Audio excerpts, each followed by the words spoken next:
అండి. సండే రోజు చేపలు తీసుకొచ్చాం కదా! ఆ రోజు కేజీ తీసుకున్నామనమాట. చాలా పెద్ద పెద్దగా ఉండే ముక్కలు. కొన్ని పులుసు పెట్టి, కొన్ని ఫ్రై చేద్దామనేసి అలానే ఫ్రిడ్జ్‌లో ఉప్పు, కారం కలిపి పెట్టాను. అవి నిన్న ఈవినింగ్ అయితే ఫ్రై చేశాననమాట. మా వాడు స్కూల్ నుంచి రాగానే ఫస్ట్ అడిగే క్వెషన్ అదే అనమాట.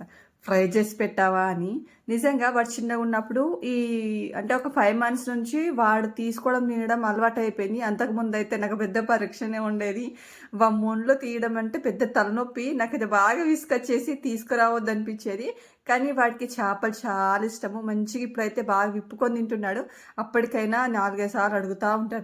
మెల్లిగా తిను, మెల్లిగా తిను ముళ్ళుంటాయి. ఆ తర్వాత నన్ను ఇబ్బంది పెడతావు అనేసి. అయినా కూడా సరే ఇష్టంగా మంచిగా తిన్నాడనమాట. 4 ముక్కలు మంచి ఉప్పు, కారం కలిపి ఫ్రిడ్జ్‌లో పెట్టాను గదా! మంచిగా ఫ్రై అయినాయనమాట. పెద్ద పెద్దగా ఉన్నాయి గాబట్టి కొంచెము ముళ్ళు చాలా తక్కువగానే ఉన్నాయన్నమాట. ఈ చేపలొచ్చేసి రవటాలనమాట. టేస్ట్ అయితే సూపర్‌గా ఉండాయి.